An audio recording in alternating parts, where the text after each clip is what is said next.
ಇವತ್ತು ನಾವು ಮಾತಾಡ್ತೀವಿ ಶಾರ್ಕ್ ಬಗ್ಗೆ. ಶಾರ್ಕಿನ ಕೆಲವು ಪ್ರಾಬ್ಲಮ್ಸ್ ಇದ್ದಾವೆ, ಅದು ಕಾಮನ್ ಪ್ರಾಬ್ಲಮ್ ಅಂತ ಹೇಳ್ಬೋದು. ಶಾರ್ಕು ತಿನ್ನೋದು ಬಿಟ್ಬಿಡತ್ತೆ, ಫುಡ್ ತಿಂತಾ ಇಲ್ಲ, ಬಹಳಷ್ಟು ದಿನ ಆಯಿತು ಫುಡ್ ತೊಗೊಳ್ತಾ ಇಲ್ಲ, ಮತ್ತು ಅವ್ರ ಕಣ್ಣು ಜಾಸ್ತಿ ಬಿಳಿ ಆಗಿಬಿಟ್ಟಿದೆ, ಮತ್ತು ಊದ್ಕೊಂಡಿದೆ, ಆ ಥರ ಏನಾದರೂ ಪ್ರಾಬ್ಲಮ್ ಬಂದಿದೆ. ಅದು ಏನಕ್ಕೆ ಬರುತ್ತೆ, ಯಾವ ಥರ ಸಾರ್ಟ್ಔಟ್ ಮಾಡ್ಬೋದು. ಮತ್ತು ನೀವು ಶಾರ್ಕ್ ತೊಗೊಂಡು ಬ್ಲ್ಯಾಕ್ ಕಲರ್ ಬರ್ತಾ ಅದು ವೈಟ್ ಕಲರ್ ಆಗ್ತಾಯಿದೆ, ಬೇರೆ ಕಲರ್ ಕನ್ವರ್ಟ್ ಆಗ್ತಾಯಿದೆ, ಅದು ಏನಕ್ಕೆ ಕಾರಣ ಆಗುತ್ತೆ, ಅದನ್ನು ಯಾವ ಥರ ಸಾರ್ಟ್ಔಟ್ ಮಾಡ್ಕೊಬಹುದು ಅಂತ ಇದೆಲ್ಲ ವೀಡಿಯೋನ ನಾನು ಕಂಪ್ಲೀಟಾಗಿ ಎಕ್ಸ್ಪ್ಲೇನ್ ಮಾಡ್ತೀನಿ. ಸೊ ವಿಡಿಯೋ ಸ್ಟಾರ್ಟ್ ಮಾಡೋ ಮುಂಚೆ ನಿಮಗೆಲ್ಲ ರಿಕ್ವೆಸ್ಟು, ಪ್ಲೀಸ್ ನಮ್ಮ ವಿಡಿಯೋನ ಲೈಕ್ ಮಾಡಿ, ಶೇರ್ ಮಾಡಿ, ಸಬ್ಸ್ಕ್ರೈಬ್ ಮಾಡಿ. ಇನ್ನೊಂದು ತನಕ ಸಬ್ಸ್ಕ್ರೈಬ್ ಮಾಡಿಲ್ಲ ಅಂದರೆ, ಯಾಕಂದರೆ ಈ ಥರ ಬಹಳಷ್ಟು ಟಾಪಿಕ್ ಮೇಲೆ ಫಿಶಸ್ಸು ಮತ್ತು ಪೆಟ್ಸ್ ಬಗ್ಗೆ ನಾವು ವಿಡಿಯೋ ಅಪ್ಲೋಡ್ ಮಾಡ್ತಾ ಇರ್ತೀವಿ ಚಾನಲ್ ಮೇಲೆ. ಸೊ ಅದಕ್ಕೆ ಲೈಕ್, ಶೇರ್, ಸಬ್ಸ್ಕ್ರೈಬ್ ಮಾಡಿ. ಸೊ ಬನ್ನಿ ಸ್ಟಾರ್ಟ್ ಮಾಡೋಣ. ಸೊ ನೆಕ್ಸ್ಟ್ ಏನು ಹೇಳಬೇಕಂದ್ರೆ, ಬಹಳಷ್ಟು ಪ್ರಾಬ್ಲಮ್ಸ್ ಬರುತ್ತೆ ಮೀನಲ್ಲಿ. ಆ ಪ್ರಾಬ್ಲಮ್ಸ್ ಯಾವಾಗ ಬರುತ್ತೆ ಅಂದರೆ, ಎಲ್ಲ ಡಿಪೆಂಡ್ ಆಗುತ್ತೆ ನೀರಿನ ಕ್ವಾಲಿಟಿ ಮೇಲೆ. ಎಷ್ಟು ನೀರು ಕ್ಲೀನಾಗಿರುತ್ತೋ ಅಷ್ಟು ಅವ್ರ ಹೆಲ್ತು ಕೂಡ ಇರುತ್ತೆ, ಎಷ್ಟು ನೀರು ಕೆಟ್ಟಾಗಿರುತ್ತೋ ಮತ್ತು ಪೊಲ್ಯೂಟ್ ಆಗಿರುತ್ತೋ ಅಷ್ಟೇ ಫಿಶ್ಶಿನ ಮೇಲೆ ಎಫೆಕ್ಟ್ ಬರುತ್ತೆ. So first of all effect ಏನು ಬರುತ್ತೆ ಅಂದರೆ, ಅವ್ರ ಕಣ್ಣು ಉಟ್ಕೊಳ್ಳುತ್ತೆ, ಬಿಳಿ ಆಗಿಬಿಡುತ್ತೆ, ಇಲ್ಲಾಂದರೆ ಊಟ ತೊಗೊಳಲ್ಲ, ಅದೆಲ್ಲ ಸ್ಟ್ರೆಸ್ ಆಗೋ ತನಕ ಈ ಥರ ಪ್ರಾಬ್ಲಮ್ ಆಗುತ್ತೆ. ಫಸ್ಟ್ ಆಫ್ ಆಲ್ ಇವತ್ತು ನಾವು ಟಾಪಿಕ್ ಮೇಲೆ ನಾವು ಮಾತಾಡ್ತಾ ಇದ್ದೀವಿ. ಒಂದು ಅಂದರೆ ಶಾರ್ಕ್ ಕಲರ್ ಯಾಕೆ ಫೇಡ್ ಆಗ್ತಾಯಿದೆ, ಮತ್ತು ನಾವು ತೊಗೊಂಬಂದು ಬ್ಲ್ಯಾಕ್ ಕಲರು ಬರ್ತಾ ವೈಟ್ ಕಲರ್ ಆಗ್ತಾಯಿದೆ, ಬೇರೆ ಕಲರ್ ಕನ್ವರ್ಟ್ ಆಗ್ತಾಯಿದೆ, ಏನಕ್ಕೆ ಅಂತ ನೀವು ಕೇಳಿರ್ಬೋದು. ಅದರ ಆನ್ಸರ್ ಏನಂದರೆ, ಅದ್ರ ಉತ್ತರ ಅದು ಕಾಮನ್. ಬರ್ತಾ ಯಾವ ಶಾರ್ಕ್ ಬೆಳೆಯುತ್ತೋ ಆ ಥರ ತಮ್ಮ ಕಲರ್ನ ಲೂಸ್ ಮಾಡ್ಕೊಳುತ್ತೆ, ಅದು ಕಾಮನ್. ಅದಕ್ಕೇನು ಟೆನ್ಷನ್ ತೊಗೊಂಡಿಲ್ಲ, ಪ್ಯಾನಿಕ್ ಆಗಿಲ್ಲ, ಅದು ನಾರ್ಮಲ್ಲು. ಬರ್ತಾ ಶಾರ್ಕ್ ತಮ್ಮ ಕಲರ್ನ ಕಳ್ಕೊಳ್ಳುತ್ತೆ, ಬ್ಲ್ಯಾಕಿಂದ ವೈಟು ಕೂಡ ಆಗುತ್ತೆ, ಅದು ಕಾಮನ್. ಸೊ ಸೆಕೆಂಡ್ ಏನಂದರೆ, ಕಣ್ಣುಗಳು ಕಪ್ಪಾಗಿಬಿಡುತ್ತೆ, ಬಿಳಿ ಆಗಿಬಿಡುತ್ತೆ, ಊದ್ಕೊಳ್ಳುತ್ತೆ. ಅದೇನು ಕಾರಣ ಅಂದರೆ, ನೀರು ಪೊಲ್ಯೂಟ್ ಆದರೆ, ನೀರಲ್ಲಿ ಬಹಳಷ್ಟು ಅಮೋನಿಯಾ ಜಾಸ್ತಿ ಇದೆ, ನೀರು ಗಲೀಜಿದೆ, ಆ ಥರ ಪ್ರಾಬ್ಲಮ್ ಆಗುತ್ತೆ. ಅದಕ್ಕೆ ನೀವೇನು ಮಾಡಬೇಕು, ವಾರಕ್ಕೊಮ್ಮೆ ಅಟ್ಲೀಸ್ಟ್ ಅಥವಾ ತಿಂಗಳಿಗೆ ಒಮ್ಮೆ 2 ಸಲ 30% ನೀರನ್ನು ಚೇಂಜ್ ಮಾಡಬೇಕು. ಆಲ್ಗೆ ಏನಾದರೂ ಟ್ಯಾಂಕ್ ಮೇಲೆ ಕೂತ್ಕೊಂಡ್ರೆ ಅದೆಲ್ಲ ಕ್ಲೀನ್ ಮಾಡಬೇಕು, ಕೆಳಗಡೆ ಏನಾದ್ರು ಗಲೀಜು ಇದ್ದಿದ್ರೆ ಅದೆಲ್ಲ ತೆಗೆದಾಕಬೇಕು. ಆ ಥರ ನೀರು ಕ್ಲೀನ್ ಮಾಡ್ತಾಯಿದ್ರೆ ಬರ್ತಾ ಅದು ಕ್ಲೀನ್ ಆಗುತ್ತೆ. ಜಾಸ್ತಿ ಊದ್ಕೊಂಡ್ಬಿಟ್ಟಿದೆ, ಜಾಸ್ತಿ ವೈಟ್ ಆಗಿಬಿಟ್ಟಿದ್ರೆ ಏನು ಮಾಡಬೇಕು, ಡೈಲಿ 30% ನೀರನ್ನು ಚೇಂಜ್ ಮಾಡಬೇಕು. ಡೈಲಿ 30% ಚೇಂಜ್ ಮಾಡಿ ಅಟ್ಲೀಸ್ಟ್ 3 ವಾರ ಮಾಡಬೇಕು.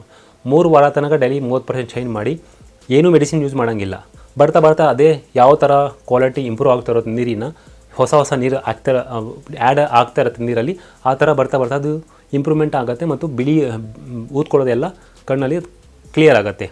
ನಿಮ್ಮ ಹತ್ರ ಟೈಮ್ ಇಲ್ಲ, ಸ್ಟೂಡೆಂಟು ಅಥವಾ ಆಫೀಸಲ್ಲಿ ವರ್ಕ್ ಮಾಡ್ತಾರೆ, ಟೈಮ್ ಇಲ್ಲ ಅಂದರೆ ಅದಕ್ಕೇನು ಮಾಡಬೇಕು, ವಾರಕ್ಕೊಮ್ಮೆ ಅಟ್ಲೀಸ್ಟ್ 30% ಚೇಂಜ್ ಮಾಡಿ.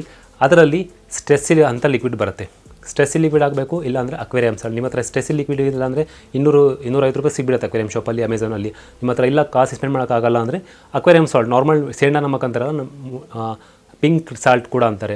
ಭಾಳಷ್ಟು ಅಯೋಡಿನ್ ಮಿಕ್ಸ್ ಆಗಬಾರ್ದು, ಆ ಥರ ಸಾಲ್ಟ್ ತೊಗೊಂಡು 30% ಚೇಂಜ್ ನೀರು ಮಾಡಿ 3-4 ಟೇಬಲ್ ಸ್ಪೂನ್ ನೀವು ಅಕ್ವೇರಿಯಮ್ ಸಾಲ್ಟ್ ಆಗಿಬಿಡ್ದ್ರಲ್ಲಿ. ಈ ಥರ 4-5 ವಾರ ಯೂಸ್ ಮಾಡಿದರೆ ಅದು ಕೂಡ ಹೆಲ್ಪ್ ಮಾಡುತ್ತೆ ಊದ್ಕೊಂಡಿರೋ ಕಣ್ಣು ಮತ್ತು ಬಿಳಿ ಕಣ್ಣಿಗೆ ಟ್ರೀಟ್ಮೆಂಟ್ ಮಾಡೋಕ್ಕೆ. ಡೈಲಿ ನೀವು ಚೇಂಜ್ ಮಾಡಿದರೆ ಅದಕ್ಕೇನು ಮೆಡಿಸಿನ್ ಬೇಕಾಗಿಲ್ಲ.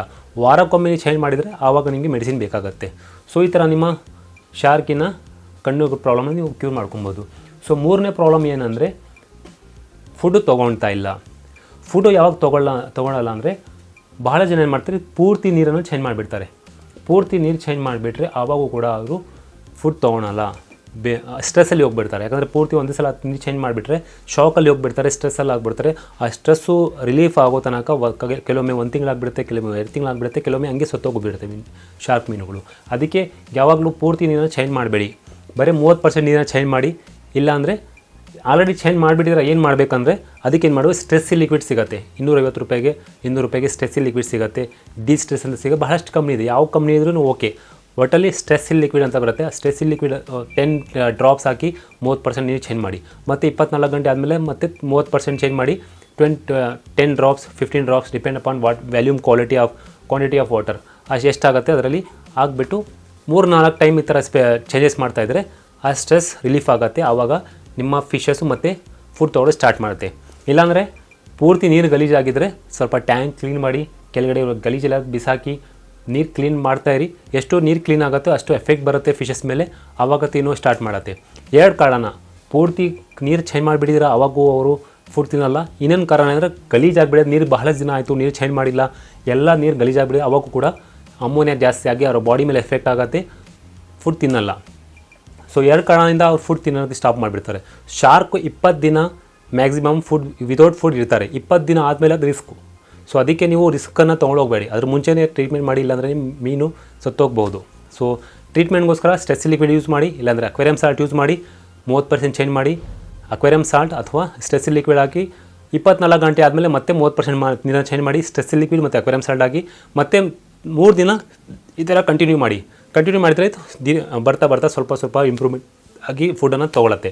ಸೊ ನೈಟಲ್ಲಿ ಏನು ಮಾಡಿ, ನೈಟಲ್ಲಿ 30% ನೀರು ಚೇಂಜ್ ಮಾಡುವಾಗ ಏನು ಮಾಡಿ, ನೈಟಲ್ಲಿ ಕೆಲವು ಫುಡ್ಡು ಡ್ರಾಪ್ ಮಾಡಿಬಿಡಿ. ಬೆಳಿಗ್ಗೆ ಏನಾಗುತ್ತೆ, ಬೆಳಕಿರುತ್ತೆ, ಬಹಳ ಜನ ಓಡಾಡ್ತಾ ಇರ್ತೀರ, ಆವಾಗ ಫುಡ್ ತೊಗೊಳಕ್ಕೆ ಕೆಲವೊಮ್ಮೆ. ಸೊ ಅದಕ್ಕೆ ನೈಟಲ್ಲಿ ಸ್ವಿಚ್ ಆಫ್ ಮಾಡ್ತಿರಲ್ಲ ಲೈಟ್ ಎಲ್ಲ, ಆವಾಗ ಮೇಲ್ಗಡೆ ಫುಡ್ ಹಾಕಿ ಬಿಡ್ಬಿಡಿ. ಸೊ ನೈಟಿಗೆ ಬಂದು ಅದು ಫುಡ್ ತಿನ್ನುತ್ತೆ. ಕೆಲವೊಮ್ಮೆ ಇನ್ನೂ ಏನು ಪ್ರಾಬ್ಲಮ್ ಆಗುತ್ತೆ ಅಂದರೆ ನಮ್ಗೆ ಅಂದ್ಕೊಂಡಿರಲ್ಲ ಆ ಥರ ಪ್ರಾಬ್ಲಮ್ ಆಗುತ್ತೆ. ಬೇರೆ ಫಿಶ್ ಏನಾದರೂ ಅಗ್ರೆಸಿವ್ ಇದ್ದರೆ, ಅದಕ್ಕೆ ಹೆದರಿಸಿದ್ರೆ ಆವಾಗೂ ಕೂಡ ಫುಡ್ ತಿನ್ನಲ್ಲ. ಸೊ ಅದು ಕೂಡ ನೋಡ್ಕೊಳ್ಳಿ. ಅಗ್ರೆಸಿವ್ ಫಿಶ್ ಇದ್ದರೆ ಅದು ತೆಗೆದಾಕ್ಬಿಡಿ. ಸೆಕೆಂಡ್ ಏನಂದರೆ ಚಳಿಗಾಲದಲ್ಲಿ ಮಳೆಗಾಲದಲ್ಲಿ ಏನಾಗುತ್ತೆ, ಫಿಶಸ್ಸು ಮೆಟಬಾಲಿಸಮ್ ಇದೆಯಲ್ಲ, ಅದು ಡೈಜೆಷನ್ ಸಿಸ್ಟಮ್ ಇರುತ್ತಲ್ಲ ಫಿಶಸ್ಸು ಸ್ಲೋ ಆಗಿಬಿಡುತ್ತೆ. ಆವಾಗಲೂ ಕೂಡ ಫಿಶ್ ಕೂಡ ಫುಡ್ ತಿನ್ನಲ್ಲ. ಯಾಕಂದರೆ ಸ್ಟ್ರೆಸ್, ಅದರಲ್ಲಿ ಮೆಟಬಾಲಿಸಮ್ ಸಿಸ್ಟಮ್ ಸ್ಲೋ ಆಗಿಬಿಡುತ್ತೆ. ತಿನ್ನೋ ಆಹಾರ ಆಲ್ರೆಡಿ ಹೊಟ್ಟೆಯಲ್ಲಿರುತ್ತೆ, ಅದು ಡೈಜೆಸ್ಟ್ ಆಗಿರಲ್ಲ, ಅದಕ್ಕೆ ಬೇರೆ ಫುಡ್ ತೊಗೊಳ್ಳಲ್ಲ. ಸೊ ಆವಾಗ ಟೈಮಲ್ಲೂ ಈ ಥರ ಆಗುತ್ತೆ.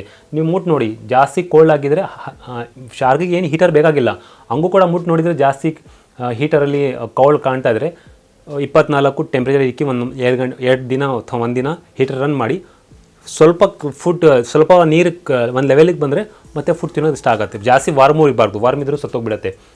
ಅದು ಅವರ ಟೆಂಪ್ರೇಚರ್ 22-24 ಆ ಥರ ಇದ್ದರೆ ಸಾಕು. ಆ ಟೆಂಪ್ರೇಚರ್ ಮುಖಾಂತರ ನೀವು ಕಂಟ್ರೋಲ್ ಮಾಡಿಕೊಂಡ್ರೆ ಇದು ಮತ್ತೆ ಫುಡ್ ತಿನ್ನೋದು ಸ್ಟಾರ್ಟ್ ಆಗುತ್ತೆ. ಸೊ ಇವತ್ತಿನ ವಿಷಯ ಅಷ್ಟೇ. ಐ ಹೋಪ್ ಈ ವಿಡಿಯೋ ಇಷ್ಟ ಆಗಿರ್ಬೋದು. ಈ ಥರ ಭಾಳಷ್ಟು ವೀಡಿಯೋನ ಚಾನಲಲ್ಲಿ ತೊಗೊಂಡ್ಬರ್ತಾ ಇದ್ದೀವಿ. ಸೊ ಈ ವಿಡಿಯೋನ ಲೈಕ್ ಮಾಡಿ, ಶೇರ್ ಮಾಡಿ. ಈ ವಿಡಿಯೋ ಇಷ್ಟ ಆದರೆ ನಿಮ್ಮ ಡೌಟ್ಸ್ ಕ್ಲಿಯರ್ ಆದರೆ ಸೊ ನಮ್ಮನ್ನು ಕಮೆಂಟ್ಸಲ್ಲಿ ಹೇಳ್ಬೋದು. ಮತ್ತು ಯಾವ ಟಾಪಿಕ್ ಬಗ್ಗೆ ನಾವು ಶಾರ್ಕ್ ಮೇಲೆ ನೆಕ್ಸ್ಟ್ ವಿಡಿಯೋ ಮಾಡೋಣ ಅದ್ರ ಬಗ್ಗೆ ಕೂಡ ನಮಗೆ ನೀವು ತಿಳಿಸ್ಬೋದು ಕಮೆಂಟ್ಸಲ್ಲಿ. So thank you for watching. ಇನ್ನೊಂದು ಸಿಗೋಣ. ಅಲ್ಲಿನ ತನಕ ನಮಸ್ತೆ, ಗುಡ್ ಬೈ.